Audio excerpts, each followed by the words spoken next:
On WION Live Conversation today, we discuss the ongoing Ukraine-Russia war, where in the latest, at least 51 civilians have died and over 270 have been wounded as Russian forces launched 2 ballistic missiles in the Ukrainian city of Poltava.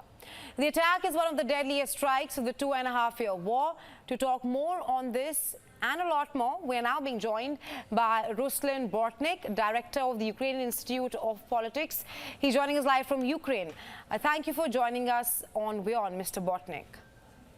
Thank you for the invitation. It's a pleasure for me. Likewise. You're joining us live from Ukraine, and we've just been reporting that Russia has launched one of its largest attacks since the war began. What is the condition like right now? We need to divide this attack for 2 stages. The first attack happened a few days ago. It was the largest attack starting from the war. More than 160 ballistic and different types of missiles and drones were used on Ukraine. And we had a lot of distractions in our energy system, in our military infrastructure, and so on. It was a huge attack, and it looked like it was a revenge operation from Russian forces on the Ukrainian offensive operation on the Kursk region, and also because of Ukrainian massive drone attacks in previous days of Russian energy infrastructure, which happened a few days before this attack. And second stage of this Russian attack was the day before yesterday on the Poltava. Russia targeted our military base, our military institute, which educated our specialist in drones and connections, military connections.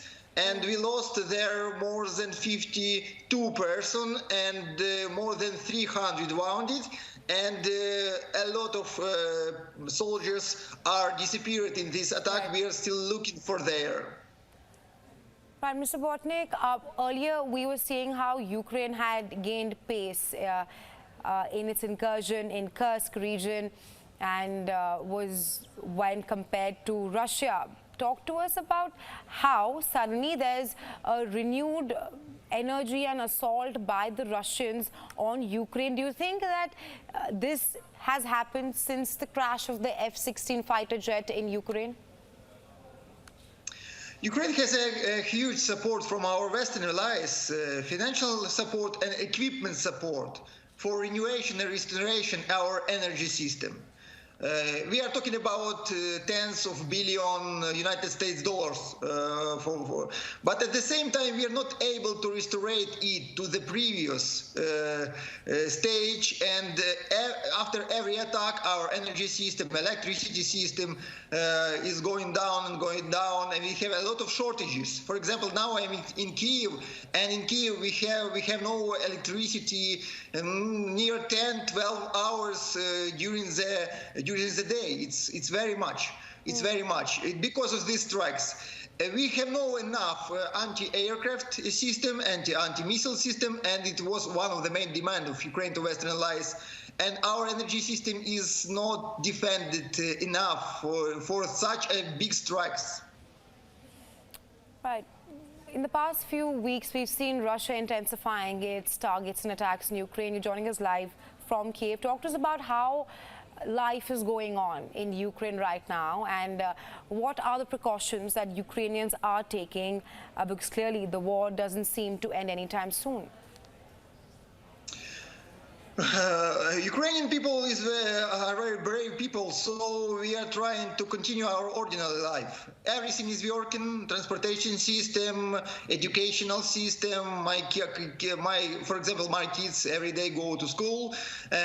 Our medicine, everything is working. But sometimes, because of shortage of electricity, we have troubles. Sometimes, somewhere, something doesn't work. To be honest.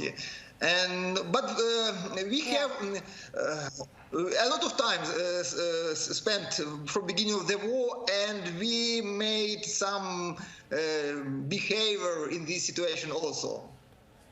Now, Zelensky has renewed his demand to use Western-supplied weapons to target inside Russia. How do you see that changing the face of the war?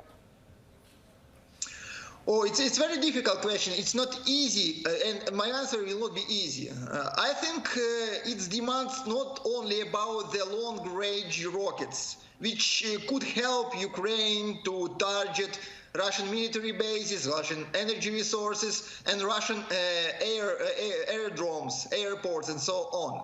But also its attempt of Ukraine to involve our Western allies deeply in this war on the Ukrainian side. We have only two ways to win this war. It's our government opinion. The first option is to destabilize of Russia, and the second option is to involve in our Western partners straightly in this war in our side. So we try not only to obtain these rockets, it's important for us, but also involving deeply in this war our Western allies to put them to send their troops to Ukrainian territory. Do you think the West is supporting you enough to win the war against Russia, or do you think with Washington and other countries withholding Kyiv to use the Western-supplied weapons to target deep inside Russia is somehow not allowing Ukraine to perhaps overcome the Russian offensive? Western allies support Ukraine enough to don't lose this war, but not enough to win in this war. Western allies trying to warm Russian frog in very slow flame.